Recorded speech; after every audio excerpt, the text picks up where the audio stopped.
자, 오늘 하나님의 말씀 같이 보도록 하시죠. 사도행전 6장 1절부터 7절입니다.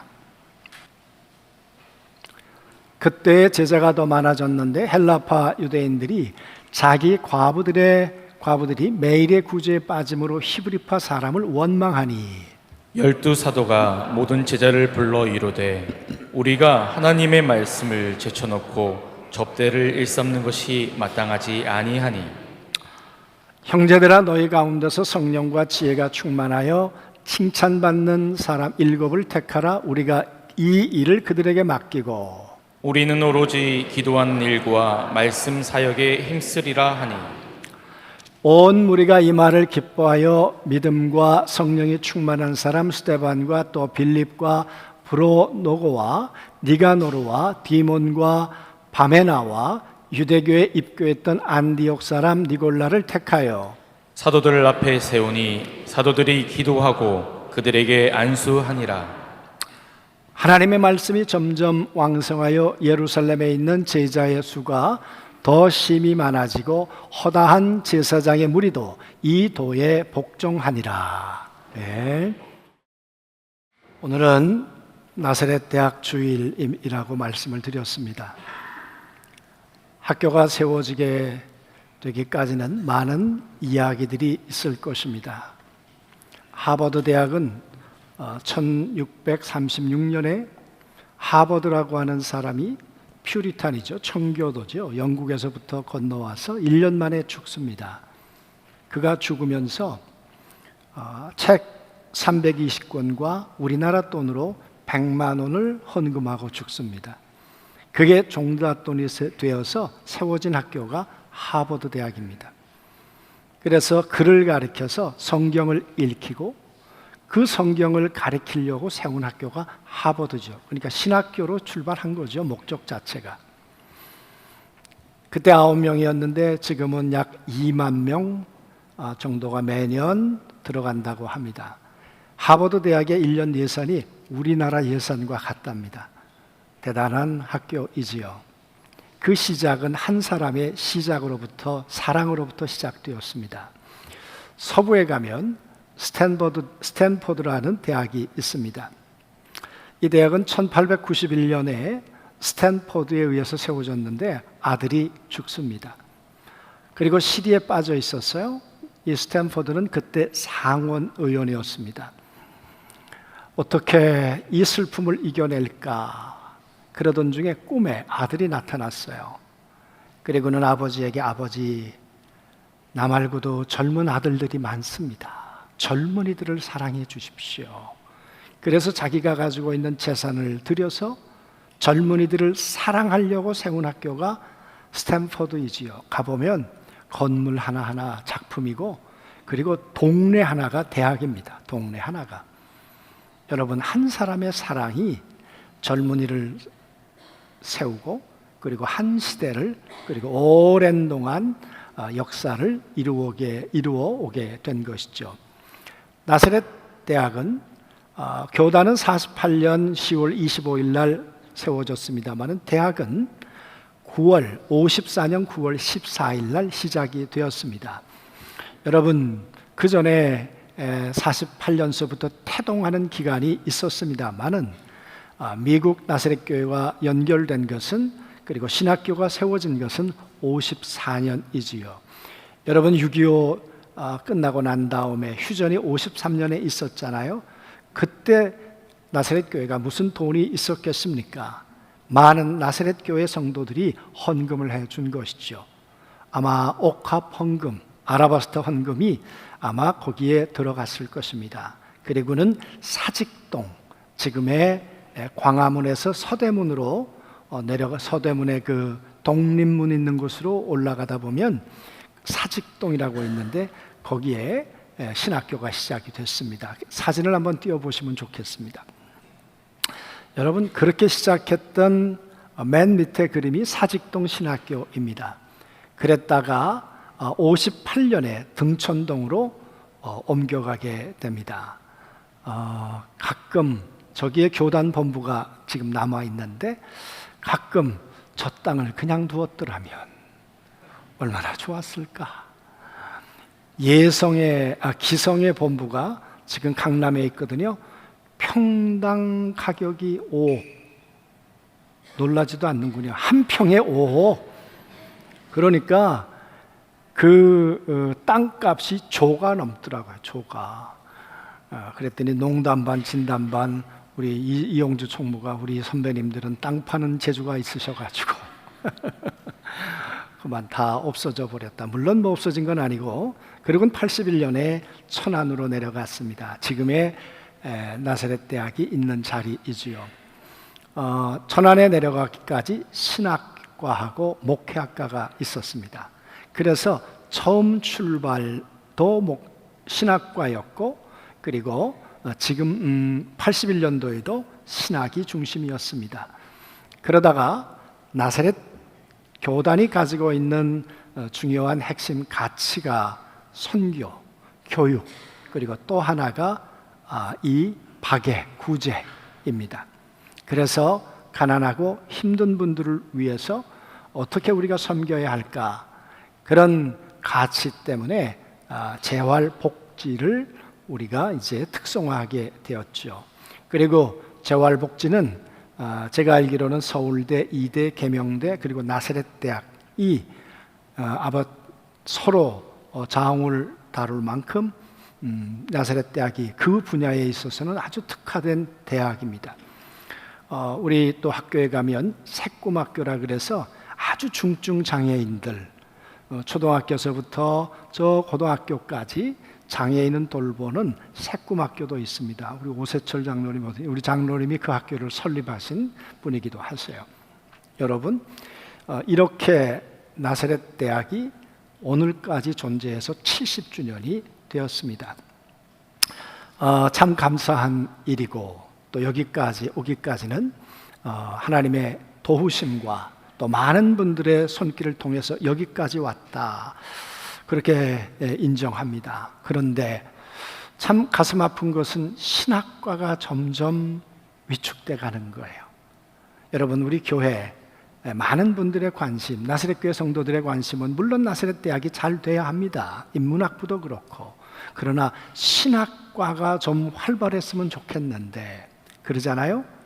그래야 나사렛 신학을 나온 분들이 와서 사역도 하게 되고, 뭐 우리가 오늘 교회 개척을 위해서 또 바자회도 합니다마는, 여러분, 개척할 분들이 계셔야죠. 그렇잖아요. 그런데 그게 우리만의 문제는 아닙니다. 3만불 시대가 되면 모든 종교가 그렇습니다. 그래서 캐톨릭도 이제는 이 신부, 수녀 지원하는 자가 점점 급감하고 있고, 불교도 마찬가지입니다. 그리고 기독교, 우리 학교만 그런 것이 아니라 이 만여 명, 교단의 교회가 10,000개가 되는 교회도 신학생들을 채우는 게 점점 어려운 때가 되어버렸습니다. 그러면 앞으로 어떻게 될까? 여러분, 얼마 전에 제천에 있는 교회에서 전도사 한 사람을 좀 초빙해 달라고, 부교육자를 6개월이 됐는데 사람이 없습니다. 여러분, 아니 신학을 하고도 목회를 안 하려고 하는데 어떡할 거예요? 왜 그렇게 됐을까요? 그래서 요즘은 전도사라고 안 합니다. 금도사라고 합니다. 그러니까 금도사 이름을 좀 듣고 싶은 사람은 지금이라도 신학교 가시면 됩니다. 그래서 7년 공부하시면 됩니다. 여러분, 그게 현실입니다. 감독이 되고 보니까 교회 은퇴하시는 분들이 계세요. 그래서 청빙 공고를 냅니다. 들어와야지. 교회 가겠다는 사람이 있어야죠. 앞으로 이게 여러분 5년이 되고 10년이 되고 20년이 되면 앞으로 나사렛 교회는 어떻게 될까?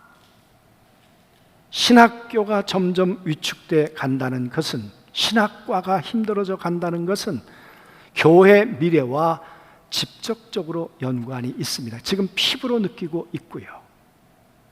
그렇잖아요? 예수님이 왜 이 땅에 오셨을까? 여러분 한번 생각해 보십시오. 예수님이 이 땅에 오신 건 물론 하나님을 사랑하고 사람을 사랑하기 위해서 이 땅에 오셨습니다. 근데 사랑하는 방법이 뭐냐 그 말이. 가만 보니까 예수님이 학교 세우려고 오셨더라고요.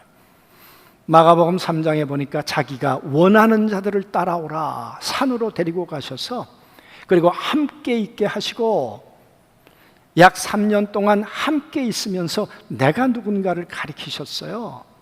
예수가 그리스도요, 예수가 하나님의 아들이라는 걸 가르치셨어요. 이 예수가 십자가에 죽고 부활하신다는 걸 가르치셨어요. 그리고 보도록 만드셨어요. 그리고 하나님의 거룩한 성령의 임재를 받아야 네가 그 일을 할 수 있다.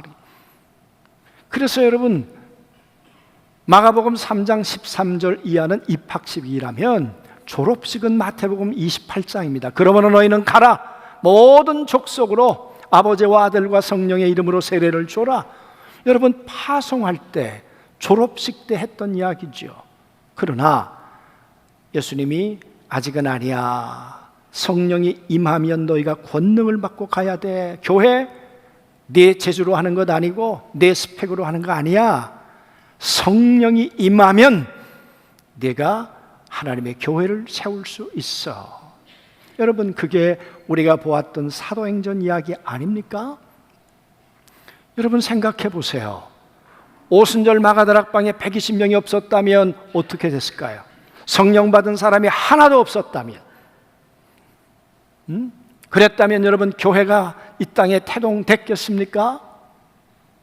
성령을 받고 난 다음에 사람들이 조롱했습니다. 그때 설교자가 없었다면 베드로가 이 사람들아 내가 이것에 대해서 알게 하겠다.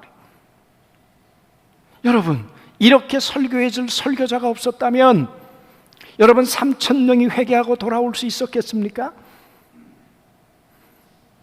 베드로가 거기까지 이르기까지 예수님은 신학교 교수가 되기도 하고 신학교 교장이 되기도 하셔서 아주 철저하게 120명, 특별히 12명의 사도들을 훈련시키신 것이죠.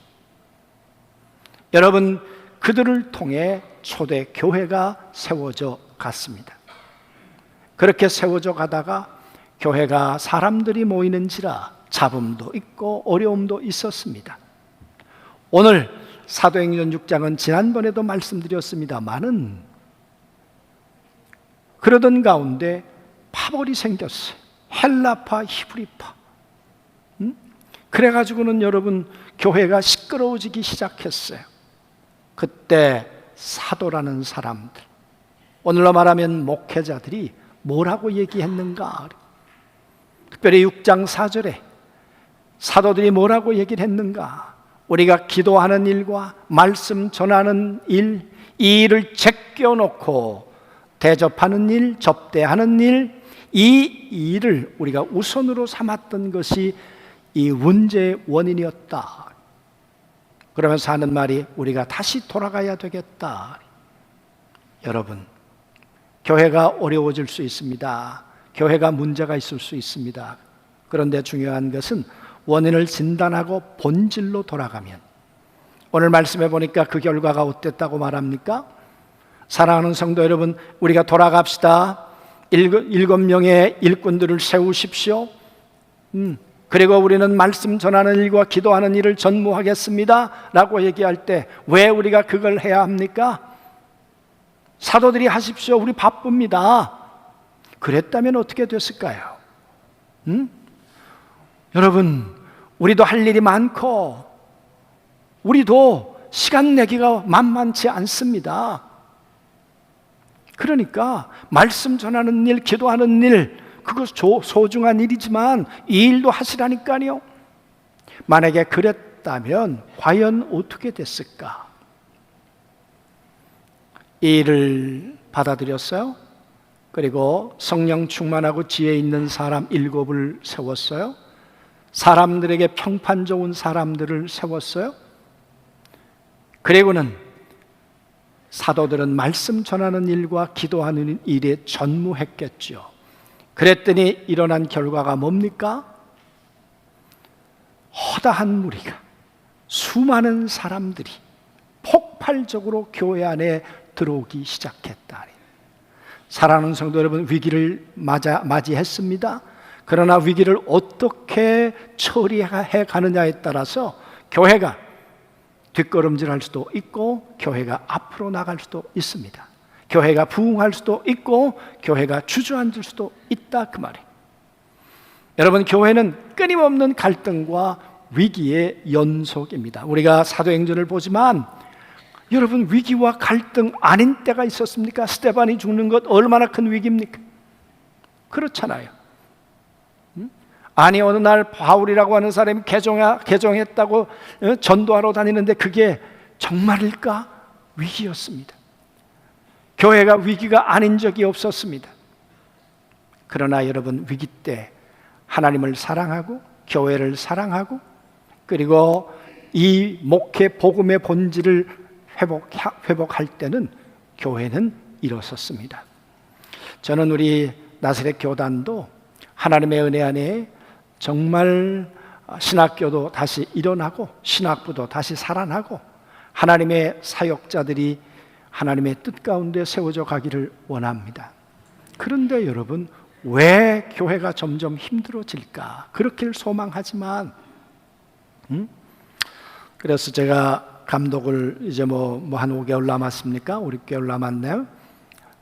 끝나면서 목회자의 날이라는 걸 이번 10월 25일 날이 창립 76주년이니까 20일 주간에 해야 되겠다. 그랬더니 왜 그걸 하느냐? 그럼 목회자의 날만 있냐? 장로의 날도 있고 권사의 날도 있고 집사의 날도 있어야지. 아니, 다 만들자고요.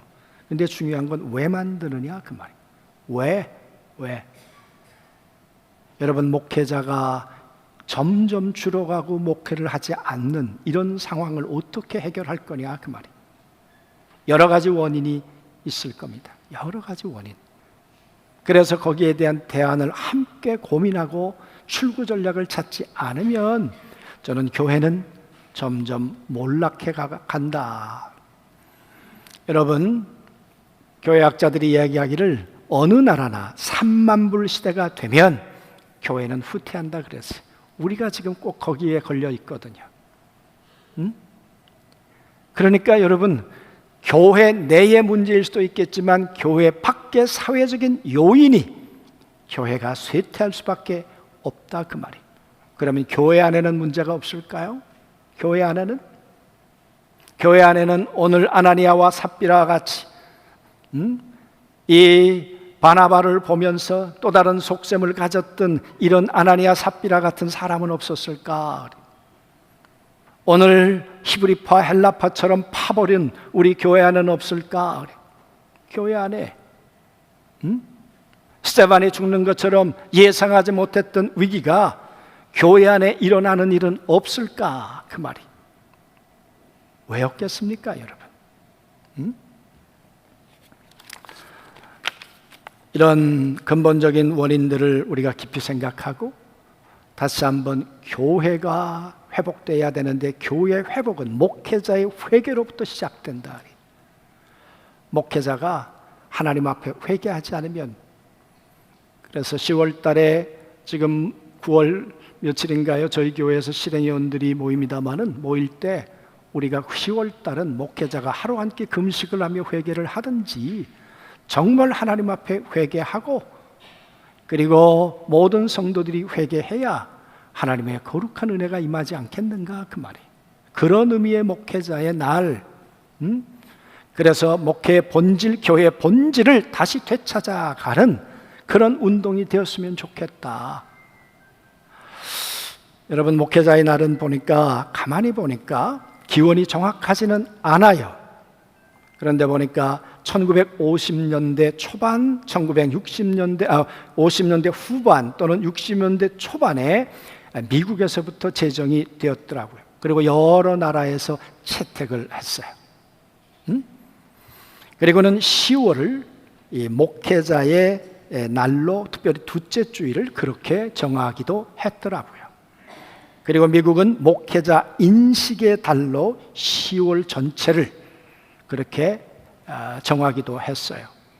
그래서 목회자들이 회개하고 목회 본질을 다시 회복하는 일이 우선이고, 그리고 목양으로 다시 이 본질을 되찾아가는 운동이 본질이고, 그러면서 격려하고 서로 위로하는 이런 일을 통해 정말 교회가 다시 하나님과 사람을 사랑하는 일을 회복하는 그 일을 보니까 미국에서부터 일이 시작이 됐더라고요. 한국에서는요, 96년에 한국의 교회 정보센터인가 하는 데서 6월 5일을 목회자의 날로 정했습니다. 그러나 선교단체에서 하다 보니까 파급력이 없었어요. 어느 정도 하다가 그만 그게 없어져 버리고 말았죠. 그러나 중요한 것은 목회자가 회개하는 일, 본질로 돌아가는 일이 우선이 돼야 한다. 물어요. 왜 감독 다 끝나는데 이 일을 하게 되느냐? 이 갑작스러운 일은 아니고, 제가 감독되고 난 다음에 가장 앞으로 우려가 되는 건 뭐냐 그러면 격차입니다. 빈부격차. 여러분, 이 양극화라고 하는 것은 이 시대에 우리뿐만이 아니라 우리가 살아가는 이 나라의 문제이기도 하지만, 교회도 보니까 대형교회, 소형교회, 그리고 그야말로 대형교단, 작은 교단, 그러잖아요. 이런 많은 격차들이 어떻게 이걸 해소해 갈까? 그래서 어떤 교회는 여러 가지 목회자 복지나 이런 것들이 완벽하게 돼 있지만, 그러나 대부분의 교단은 그런 부분들이 전무해요. 여러분, 베이비붐 시대가 저희 세대 아닙니까? 목회 현장에서, 선교 현장에서 이제 쏟아져 나옵니다. 선교사가 이제 몇 년 사이에 5,000명 정도가 은퇴하는데, 그분들이 은퇴 이후에 삶이 막막한 거예요. 그런 것들을 목도하는 후배들이 내가 신학의 길로 가야 되겠다, 내가 선교 현장으로 가야 되겠다, 이제는 대체할 사람이 없다는 거예요. 그 사람들이 은퇴하고 나면. 아까도 말씀드렸던 것처럼 우리 교단도 마찬가지예요. 교역자 구할 수가 없어요. 구할 수가 없어요. 그러니 여러분, 앞으로 어떻게 할 거냐 그 말이에요. 이제는 부름받아 나서니 몸 어디든지 가오리다. 아니에요. 부름받아 나서니 몸 골라서만 가오리다니. 바뀌었다니까요. 특별히 MZ세대들은 목회자이기 전에 MZ라니까요. 그래서 이번에 24년 이 임요건 수련회를 강원도에서 했는데, 끝날 쯤에 이런 제안을 하고 또 우리 실행위원회가 결정을 해서 할 수만 있다면 해보자, 그렇게 마음을 모으게 된 겁니다. 얘기를 합니다. 목회자의 날을 하면서 뭘 기대하십니까? 하나는 회개고 하나는 다움을 회복하는 거다. 목사다움을 회복하고 교회다움을 회복하는 거다. 지난번에도 말씀드렸습니다마는 어떻게 교회가 교회다움을 회복하고 목회자가 목회자다움을 회복할 수 있을까?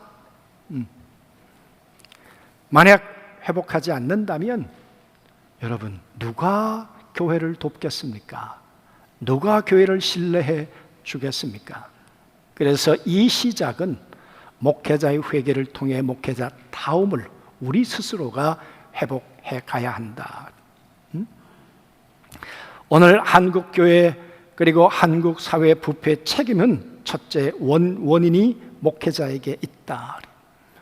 지난번에 우리 에레미야를 묵상했습니다마는 에레미야 50장 6절 말씀에 보면 하나님이 이렇게 얘기하셨습니다. 내 백성이 곁길로 가는 이유는 목자 때문이다. 지도자 때문이다. 목사들 때문이다. 오늘로 말하면 그 책임이 너희들에게 있다. 여러분, 이걸 어떻게 우리가 인식할까? 그 말이. 우리 사랑하는 우리 나사렛 가족들이 10월 달 이 목회자 날을 앞두고 다시 한번 이런 것들을 깊이 생각했으면 좋겠고, 이 목회자의 날은 영어로 말하면 두 단어입니다. I love church. 목사들은 교회를 어떻게 다시 사랑할 수 있을까? 성도들은 I love fast. 어떻게 목사들을, 목회자들을 존중하고 또 사랑할 수 있을까? 이 사랑이 만나는 꼭지점이 목회자의 날이라는 거예요. 목회자의 날을 어떻게 구조적으로 만들었으면 좋을까 물었어요.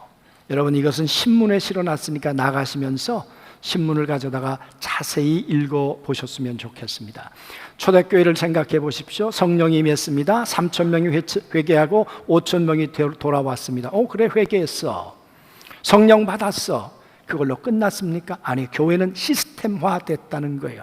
사도의 가르침, 구제, 디아코니아, 세상을 향한 섬김, 오로지 기도하는 일, 이것이 순환되면서 교회는 이 세상 사람과 다른 공동체를 만들어냈습니다. 그러니까 허다한 무리들이 교회에 들어오고 싶어 했다, 그 말이에요. 그 시스템을 보면서. 그런데 여러분, 우리 교회가, 우리 교단이 그런 시스템이 건강한가? 아니, 허약해요. 할 수만 있다면 그런 시스템들을 만들 수 있는 시작, 제가 얼마 남은 기간 동안에 무슨 일을 많이 하고 가겠습니까? 아니, 이 일의 시작이라도 하고 가야 되겠다. 저는 욕심 없습니다. 다음 감독이나 다음 리더십들이 하시게 되겠죠. 그러나 이 일들을 하지 않고 저 갈 수 있습니다. 그냥 편안하게 갈 수 있습니다. 그렇지만 제 마음에 이런 부담이 있어요. 그러니까 여러분들 함께 기도해 주시기를 바라고, 말씀드렸던 것처럼 왜 10월 20일 주간이냐, 25일이 창립 76주년이기 때문에 항상 그 주간에는 우리가 목회자 수련회를 합니다. 이번 목회자 수련회는 회개하고 본질로 돌아가자, 그 일이 주제가 될 것입니다. 그리고 우리 국제여선교회, 우리 권미애 권사님이 하는 우리 국제선교에서는 또 우리 은퇴하신, 매년 합니다마는 우리 또 선배 목사님들을 섬기는 일도 하게 될 것입니다. 또 사모들의 모임도 하게 될 것입니다. 그래서 회개하고 다시 목회 현장에 우리가 힘을 내서 돌아가면 좋겠다. 그래야 아버지가 살아야 성도가 사는 것처럼, 아버지가 살아야 가정이 사는 것처럼 성도가, 목회자가 살아야 성도가 살고, 성도가 살아야 교회도, 여러분 목회자도 살아나지 않겠습니까? 그래서 다시 살자는 운동이고 다시 사랑의 점에서 만나자는 거예요. 할렐루야, 아멘. 그런데 점점 목회 현장을 기피해요. 그런 이유가 뭐겠습니까? 아까 말씀드렸던 것처럼 교회 밖의 요인도 있지만 교회 안의 요인은 없는가, 그 말이. 제가 12월 달에 이런 글을 썼습니다. 사랑하는 친구가 있었다. 명문대학을 나와 오라는 것도 많았다. 돈도 명예도 아니라 했다. 그리고 가난한 신학생 시절 눈물을 먹고, 그리고 유학 시절 꿈을 먹고 살았다. 사람이 좋아 평생을 목사로 살았는데 어느 날 얼굴에 그늘이 있어 물었다. 사람이 싫어 목회를 접는다 했다. 얼굴도 다시 보고 목소리도 다시 들었다. 멍든 가슴에 하얀 꽃이 피었다. 오늘은 꽃잎이 날리는 신학교 교종을 서성인다. 제가 이 사람을 신학교에서 만났습니다. 이 사람 서울대 나온 사람입니다. 그리고 조선일보 기자, 파이널에 2사람 남을 때 남았던 친구입니다. 글을 잘 쓰는 친구입니다. 그리고 대기업의 로얄 패밀리들만 들어가는 부서에 발령을 받아 갔습니다. 신입사원 환영회를 한다고 따라갔어요. 룸사롱을 가더래요. 그러더니 여자하고 자라 그러더래요. 사표 내고 나왔습니다. 학교 가니까 천안에 와 있는 거예요. 왜 왔어 당신이? 그랬더니 이러저러 해서 나 여기 왔다고. 여러분, 세상적으로 얼마든지 잘 살 수 있었지만 다 내려놓고 가난을 선택하고 신학을 하고 유학을 하고, 그리고 정말 평생을 목회 가르치는 일 위해 살았습니다. 가르치는 일을 위해서. 제가 서재에 가서 봤더니 큰 서재, 4단인가 5단짜리 서재에 책이 빼곡해요. 이게 내가 기고했던 책들이야. 한눈 팔지 않고 살았습니다. 그런데 목회 접겠다고. 왜? 사람이 싫어. 여러분, 이게 목회 현실이라면 누가 앞으로 목회의 길을 가겠는가 그 말이. 목회를 안 하려고 하는 이유 가운데 교회 밖의 요인도 있지만 밖에 안의 요인은 없는가 그 말이. 우리 내부적인 거는 우리가 다시 한번 돌아보았으면 좋겠고, 여러분, 우리 안중교회도 이런 목회자의 날을 맞이하면서 자신도 우리 교회도 한번 돌아보았으면 좋겠고, 정말 하나님의 교회가 이 땅 가운데 이루어져 갔으면 좋겠습니다.